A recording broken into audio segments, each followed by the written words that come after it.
आजच डाउनलोड करा आणि तुमच्या आवडत्या मालिकांचा आनंद लुटा। काय सांगतेस काय माया? म्हणजे ती मीराची कटकट आपल्या घरातनं गेली? नाही नाही, अजून गेली नाहीये, स्टोर रूम मध्येच आहे। अरे बावळट, तेच म्हणायचं होतं मला। आपण काय तिला असंच सोडणार आहोत का? अगं बायको, मीराला सोडायची गरजच नाहीये, ती आपोआप सुटणार आहे कायमची। आता गोणपाटात कोंबून ठेवलंय म्हटल्यानंतर गुदमरून मरून नाही का जाणार ती? क्या बात है, भेजा है तुमचा साहेब, याला म्हणतात डोकं। साहेब तुम्हाला खरं सांगतो, आत्या बाईने ना तुमच्याशिवाय परफेक्ट कोणीच समजावू शकत नाही, कोणी। कपरे तू हो, गप्प बसू नका आता मला। मी गप्प बसणार नाही आता। पेढे वाटा, पेढे पेढे वाटा। आता आहे ना आमच्या माया मॅडमचा मार्ग एकदम मोकळा झालाय।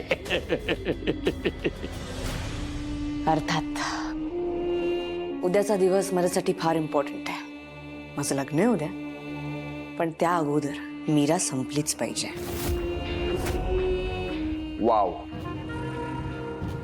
माया, परफेक्ट टायमिंग साधलंयस तू। अगदी अगदी अगदी। म्हणजे आता आपल्याला यातली अर्धी प्रॉपर्टी मिळणार, सोन्याहून पिवळं होणार।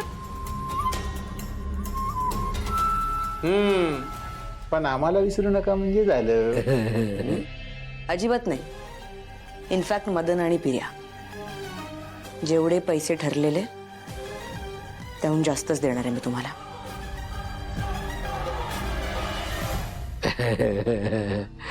तुम्ही द्याल तेव्हा द्याल हो, म्हणजे द्यावं तर लागणारच आहे। पण माया मॅडम, तुमच्या स्वयंपाकघरात फुकटचे कांदे सोलून सोलून माझे डोळे लोंबायला लागले तो।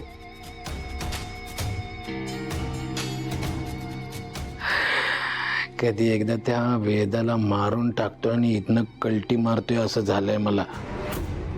हो, कितीतरी दिवस झाले नवीन सुपारी घेतली नाहीये, माझे हात शिवशिवायला लागले तो।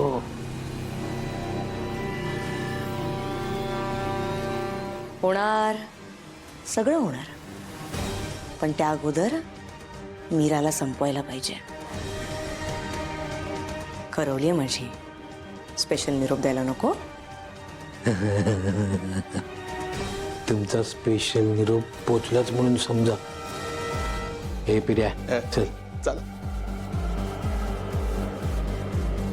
वा,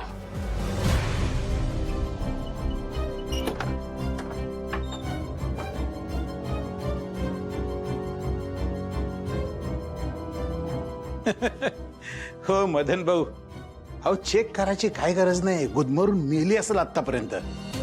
मेली असं तर चांगलंच आहे, आपलं एक काम कमी झालं। चल चल चल, उघड उघड उघड। चला।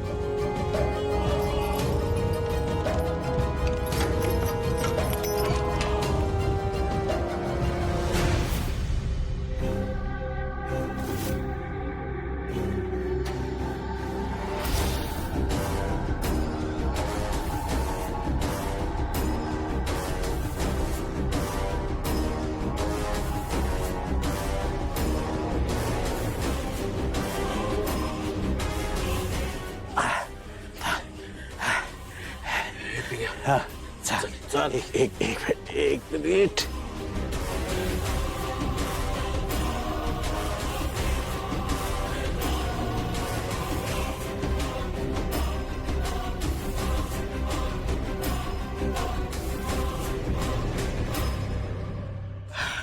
मदन भाऊ, मदन भाऊ,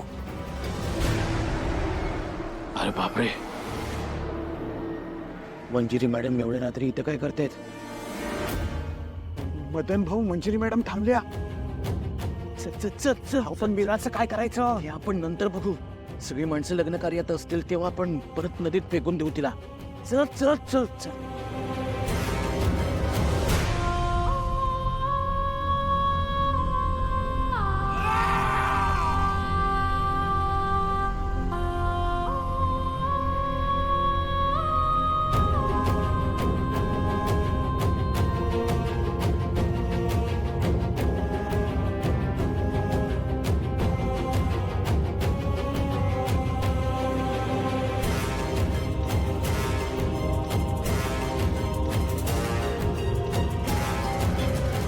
मार्जारी, आपण आपल्या उद्दिष्टाच्या जवळ येऊन पोचलोय.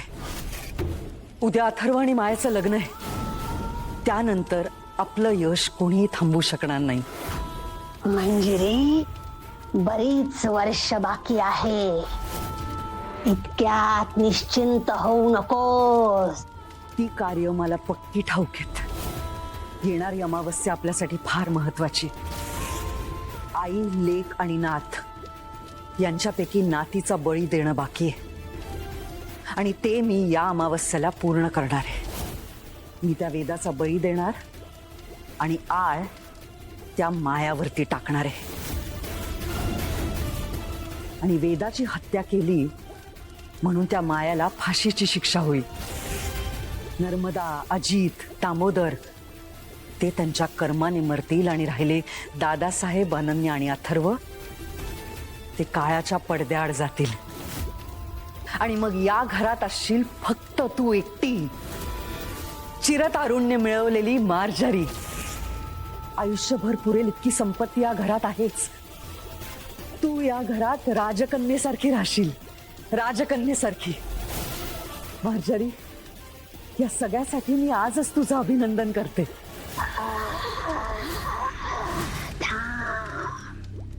थांब मंजिरी, थांब. वेळेआधी कुठल्याच विजयाचा उत्सव साजरा करायचा नसतो. आत्मा आणि मनुष्य या जोडीला विसरलीस तू. मी काही विसरलेले नाहीये मार्जारी. तिकडे त्या अंबिकाचा आत्मा कैदे आणि इकडे माया मनुष्य मीराचा काटा काढणार आहे. नाही, ते अजून घडलेलं नाही मंजिरी. पण मला कुठल्या तरी संकटाची चाहूल लागते.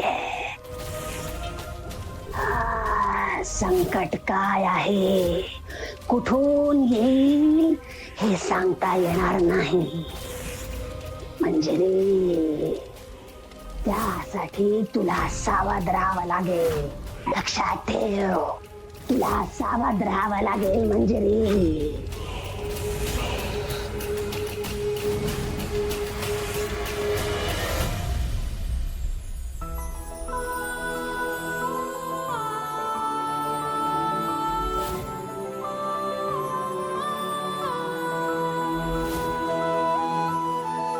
अंबिका, मला आजही आपल्या लग्नाची हळद आठवते. किती खुश होतो आपण. तुझ्यासोबत घालवलेला प्रत्येक क्षण मला आठवतो. फक्त आजच नाही, पण उद्यापासून माझ्या लाईफमध्ये चेंज येईल. लाईफ पार्टनर म्हणून माया माझ्या आयुष्यात येईल. ही नवी सुरुवात करताना मला खूप त्रास होतोय, पण आपल्या वेदासाठी मला हे करावं लागेल. पण ह्या सगळ्यात एक नक्की आहे, माझ्या मनात असणारी तुझी जागा कोणीच घेऊ शकणार नाही. तुला जपणार